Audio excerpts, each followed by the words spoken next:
Well, students, we are here with your sixth unit, and we are continuing this unit rather. And today we shall be taking a new topic, that is extraction of iron. Now, before going to extraction of iron, let us name some ores of iron. There are different ores of iron, and this is one of the ores of iron, that is hematite. Hematite having chemical formula Fe2O3. Then we have one more ore, that is limonite, having chemical formula Fe2O3 thrice water, that is hydrated ferric oxide. Then we have siderite as another ore of iron. Siderite having formula FeCO3, that is iron carbonate. Then we have magnetite, another ore, having formula Fe3O4. And then iron pyrites is the fifth ore. Iron pyrites. This is the sulfide ore of iron having molecular formula FeS2. So these are ores of iron. Now, as far as India is concerned, these ores are found in the states of West Bengal, Odisha, Karnataka and Bihar. Now, the chief ore, the main ore of iron is hematite, that is this one, Fe2O3. And today we shall be extracting iron from this ore. Now, various methods, various steps are to be undertaken for the extraction of iron. First step being the common step, that is crushing. So what we will do, we will take the ore, that is hematite ore.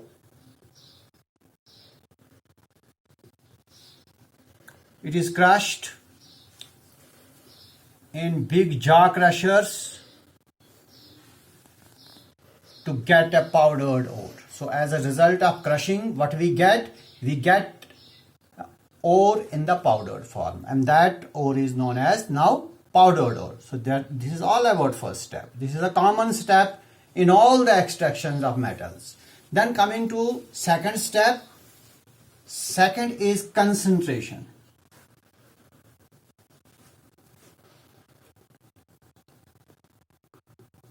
As far as concentration is done, in concentration what we will do, we will concentrate this ore, that is this powdered ore, by a method, because there are different methods of concentration depending upon the nature of impurities and the metal. Now, as far as hematite ore is concerned, its concentration is done by a method known as gravity separation method. Gravity separation method. Now, what is done in this method? In this method, a strong current of water is passed through the powdered ore. Powdered ore obtained in step number 1. Through that powdered ore, a strong current of water is passed. On passing strong current of water, what happens? The impurities like clay, that is soil, and sand, they get removed from the powdered ore. So this is all about concentration. Very simple method of concentration of this ore by gravity separation method. So what we do, we pass a strong current of water to remove clay and sand, and as a result what we get ore known as concentrated ore. So this is all about step number 2, concentrated ore. Once we get concentrated ore, we move to the next step, and next step is what? Roasting. Now what is roasting? Roasting is heating of this ore. Which ore? Concentrated ore, in excess of air. that is in presence of oxygen. So when your concentrated ore is heated in excess of air, what happens to it? Its many impurities are removed. Now since hematite ore is oxide ore, so oxide, in case of oxide ore, roasting is done. Now what happens in roasting? In roasting, volatile impurities get removed. Volatile impurities like impurities of phosphorus, impurities of sulfur, impurities of arsenous. These arsenic, sulfur and phosphorus, these impurities are removed in the process of roasting. Now how? Suppose your concentrated ore contains phosphorus as impurities. Now this phosphorus, that is P4, it undergoes oxidation, that is it combines with oxygen at a very high temperature and it changes into phosphorus pentoxide, that is P4O10. So what has happened to the phosphorus? It has been oxidized to its respective oxide. Similarly, what happens to sulfur? It also gets oxidized to sulfur dioxide. Then as far as arsenous is concerned, it is oxidized to arsenous oxide. So what has happened to these volatile impurities? In roasting, they all have been converted into their respective oxides and hence removed as volatile impurities. So similarly, if there is any iron oxide present in the ore, in the concentrated ore, if there is any FeO present in the, it also gets oxidized like this. This is all roasting. Here again roasting, that is heating in excess of air. Now what will happen to FeO? It will get oxidized to Fe2O3. That is again hematite ore. This is hematite ore. And that is oxide of iron. So as a result of roasting, these changes take place. Once roasting gets completed, we move to next step. Next step is smelting, the fourth step. And the most important step for the extraction of hematite. Now in smelting what we do, the roasted ore is basically reduced. Reduction is done. Reduced with carbon. And this reduction is conducted, this reduction is done in a big container known as blast furnace. Blast furnace. Now coming to blast furnace, coming to the construction of blast furnace, first let us know what blast furnace is. This is the blast furnace. Just look at this container. This whole container that I have designed is blast furnace. Just see, it is made up of steel. So this is steel body. This is all steel body. This the inner lining of this steel body has fire bricks. So these are fire bricks here, and outer side is made up of steel. Now as far as its top is concerned, at the top if you see, there is an arrangement, these two.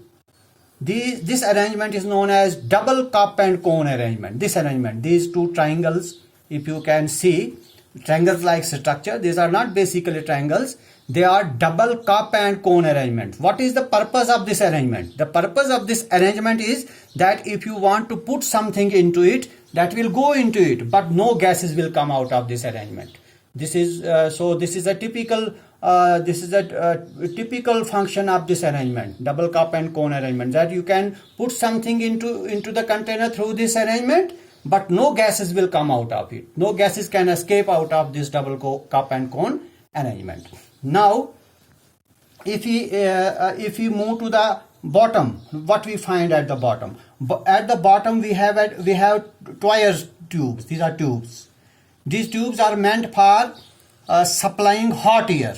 When I will go to its working, I will show you how hot air is hot air is introduced, and what happens then? So this is a pipe to a double pipe. Through this double pipe, hot air is introduced into the container. Now coming to bottom of this, there at the bottom there are two outlets, one just above and one rightly at the bottom. One for the slag and another for the molten iron. Now let me come to then near the this top there is an outlet for waste gases. This is an outlet for waste gases. So this is the construction of this blast furnace. Now coming to its working. What we do, how reduction is carried out. While doing reduction, what we do, we take our this roasted ore, which we got in step number 3. Roasted ore, carbon and lime. These three, they are taken together in the ratio 8:4:1. That is, if you take 1 part of lime, you will have to take 4 parts of carbon and 8 parts of roasted ore. So this mixture, the mixture of roasted ore, the carbon and the lime in this ratio is known as charge. This is charge. So what is charge now? Charge is the mixture of roasted ore, carbon and lime in the ratio 8:4:1. Now what is done? This charge is introduced from this double and cone arrangement here. This goes into it. And once this charge comes down slowly and steadily, reactions begin to take place when we pass hot air through it. So no reaction will take place until and unless hot air is introduced from this arrangement, from these pipes.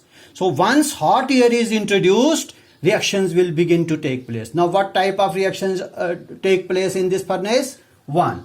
Carbon that is present in this charge, because charge contains carbon. This gets oxidized to carbon dioxide. Simple. So this reaction takes place at the top. Your carbon dioxide and what happens here? Very high temperature is maintained. Lot of heat is developed here, and this is an exothermic reaction because 393.5 kilojoules of heat is produced in this reaction. Very hot. So very high heat is produced during this process. Now when gas rises up, again some reactions take place. What reactions are those? This carbon dioxide, it combines with coke.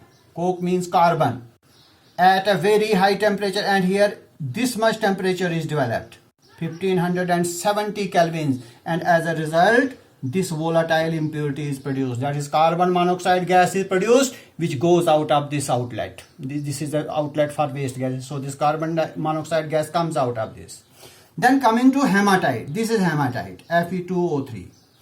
This hematite, when combines with this carbon monoxide, some of the carbon monoxide goes out, and some carbon monoxide that combines with this hematite, and as a result iron is formed. This is iron and carbon dioxide gas that goes out of this outlet. So as a result, what we get? We get iron. This iron is found in molten state because there is a very high temperature, and then that comes down slowly and steadily and can be collected from this outlet. So molten iron, molten means in melted form we get iron from this outlet.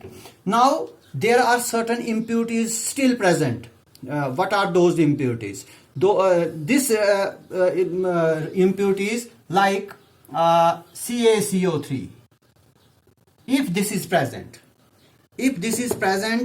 in this or it combines with it decomposes into carbon oxide, calcium oxide and carbon dioxide. If there are such impurities, and this reaction takes place in the middle part of the furnace, while these reactions were taking place in the upper part, and these reactions were taking place in the bottom part. Now coming to the top part.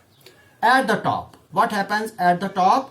At the top, this calcium oxide, which has been produced here in the middle region, it combines with silica if it is present in the ore as impurity, and it forms calcium silicate, CaSiO3. Now this calcium oxide is known as flux. This is impurity which is to be removed, and this is slag. So what is slag now? Slag is the combination of flux and impurity. This slag is lighter as compared to the molten iron. So it goes out of this outlet because this outlet is slightly above this outlet. Your iron comes down, that is heavier, while your slag is lighter, it remains in the upper layer and can be collected through this outlet. So what we have got? We have got molten iron. Now this molten iron so obtained is not 100% pure. It is purified by a process, that is the fifth step, that is the refining. And I have already discussed refining, and here we can take electrolytic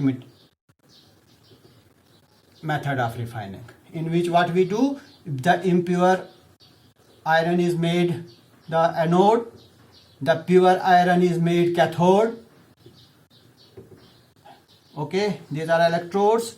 These electrodes are dipped into a salt of the same metal, that is, if it is iron, it should be, say for example, iron sulfate solution.